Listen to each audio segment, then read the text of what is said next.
introduce yourself. Hi, my name is Rennie Gower. I'm a professor emerita from Virginia Commonwealth University, which is up near Richmond, Virginia. I've been a practicing artist for over 40 years. In addition to showing my own work, I curate international traveling exhibitions, which I've done since the early 2000s. Hi, my name is Ryan Roth. I teach in Greenville at the Fine Arts Center. I'm a practicing artist, been showing nationally and internationally for a while now. Good.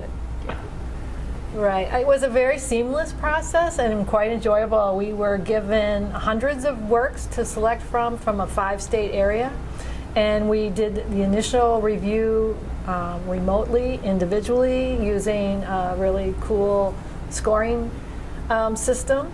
And then we sort of collated our scores together and had conversations in real time and adjusted our scores, etc., until we came up with the 70 that that the artist collective said was the limit.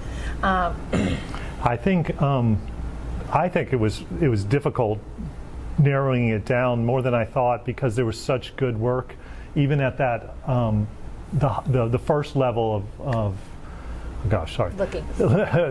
It was very hard looking at it, even the first level of entries into the 70, and then it extremely got even harder once we saw the work in person. Right. I know at one point I even reached out to the webmaster and said, can the 3D pieces count as pieces beyond our 70? Yeah.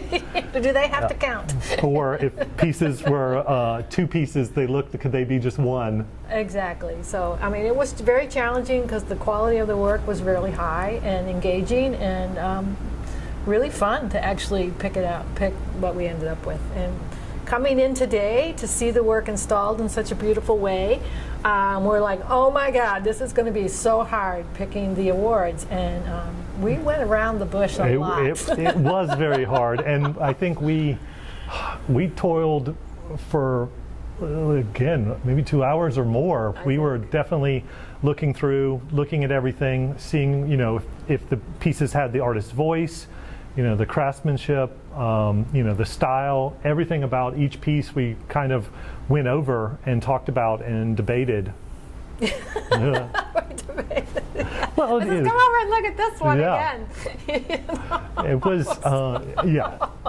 And I thought narrowing down the 70 was going to be a much harder than narrowing down the top award winners, and I was very wrong. It was even harder finding the pieces, because seeing the work in person, some pieces I changed my mind on, and I saw them in person, and they were even better than I thought online, because it didn't do it justice as they did in person. Yeah. And then I think you even hinted on it too, the displaying of the work, seeing it up, it was amazing to see some of these works and see how well they turned out compared to the digital. Right, and when you're looking at something digitally, everything comes across kind of in the same size on your screen. And even though you have the dimensions there and the media, your eyes speak, read the picture louder than the text.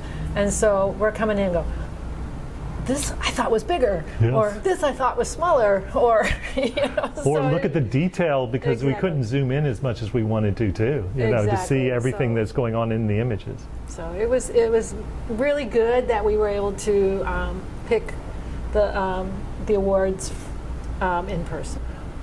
Right, because it is an all media show, and so there is no theme that's inherently rising up, even though we did find some that we related to, especially around issues of anxiety and the pandemic and identity and escapism in some ways. I thought was represented in the work, but in general, we weren't given a theme to select work around.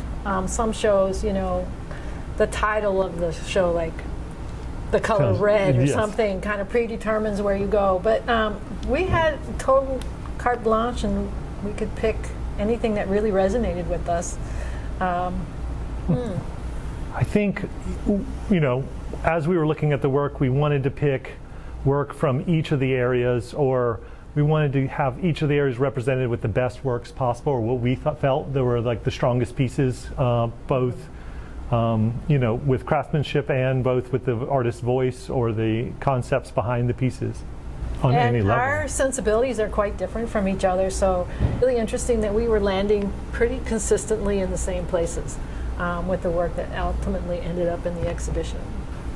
I think the three or the top three pieces, I guess we really debated on each of the pieces a lot, and I think those are the pieces that we kept coming back to, where we were walking around the exhibit, and then we would pull each other back and be like, let's talk about this one again, let's see what's in, and then either one of you or I would like look at it and kind of talk about one little part of it, and it would make us come back and be like, this deserves more than just being in the show. This deserves something of an award or a prize or recognition beyond just being in the show, which is, I think a big deal too, with so many great pieces that were entered.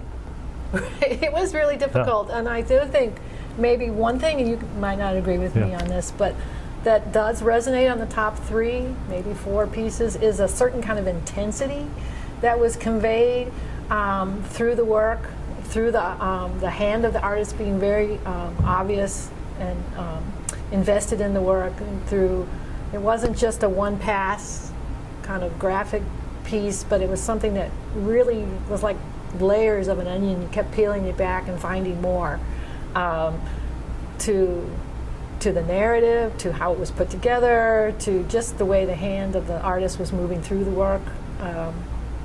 And so they were pieces that had pretty intense subject matter also, and